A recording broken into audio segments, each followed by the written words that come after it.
My name is Tyler DeLuca, and this is the Bias Thunder recap for Game 4, another thriller in this OKC Houston series. And if there was a word to describe this OKC team throughout the season, throughout these playoffs, it would have to be resilient. The Rockets could not miss to start the second half, going 8 for 8 from behind the arc.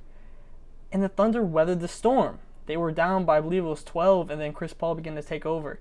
And this was a standout game for me. Obviously, this is a must-win game for OKC. You can't go down 3-1. It's a very, very rare occurrence that anyone comes back from that. It was a standout game in this series because both teams were playing well.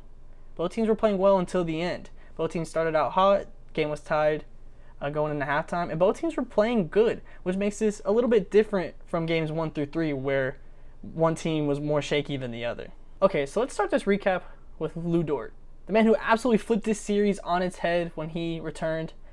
And I think it's important to note that today's defensive performance was much different than Game 3. He got a lot of publicity for his performance in Game 3, and because of that, Houston game planned for it.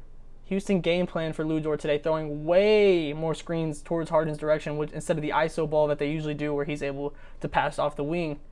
They threw screens going for the switches, and Lu Dort did a great job of fighting over those screens. Secondly, Lu Dort was in way more foul trouble today than he was in the last game, having 5 fouls towards the middle of the third quarter, and he played super smart when he got those 5 fouls.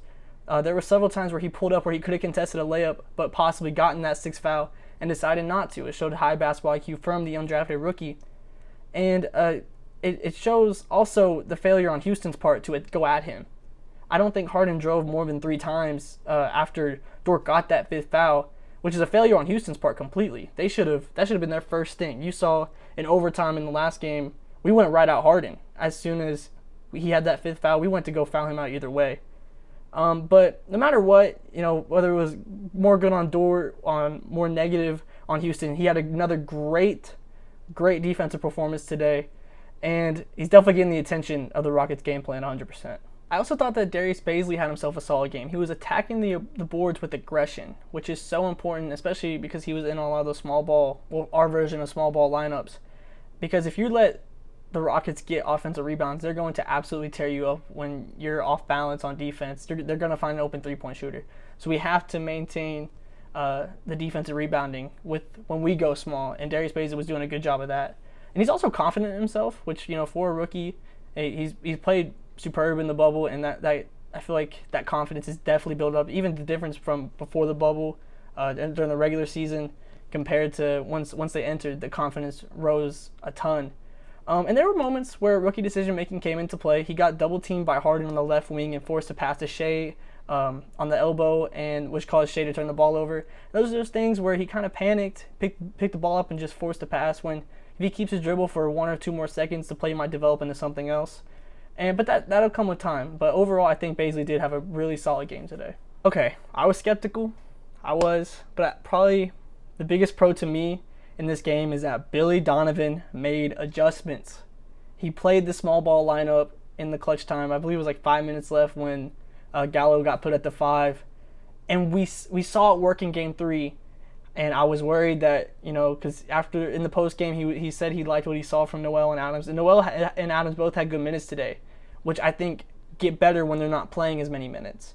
But either way, he did go small ball, and it worked in the clutch time. The defensive rotations are just so much nicer, more fluid with the smaller lineup when you have Bazley at the 4, Gallo at the 5, whatever iteration you have of that. The defensive rotations are so much quicker and are able to match up with the pace that the Rockets swing the ball around much, much better. Lastly, the 3 guards. The 3 guards were incredible today. Shea had his first playoff double-double. Chris Paul dominated in the second half of the third quarter, keeping us afloat after the Rockets absolutely went nuts to open the second half. Schroeder was both productive and efficient throughout really the entire game, but especially in the clutch. He had several big layups. And honestly, not enough can be said about what these 3 guards have done, especially in clutch time for this Thunder team. But I think what makes it so good, especially now that we're starting to run the small ball, having these 3 guards being productive on offense allows us to keep Dort in the game without being as much of an offensive hindrance. Because he shot okay today, but he's not an offensive. That's not why he's out there. But putting these 3 guards in and having them be productive and efficient allows for us to keep him in the game without too much consequence on the offensive end, which is so huge for this Thunder team. Today was an absolute must-win game for OKC, and they showed out. Houston lives by the three, as you can see when they pulled away out of halftime, going absolutely bananas, shooting 8 for 8 for 3. But they also died by the three, going 5 for 26 the rest of the way. OKC needs to come into Game 5 prepared for both of those, the hot and the cold. We need to be able to weather the storm when they can't miss, but when they can't buy a make, we need to take a better advantage of that. The game still maintained close throughout the entire 5 for 26 stretch, and we never go on a run.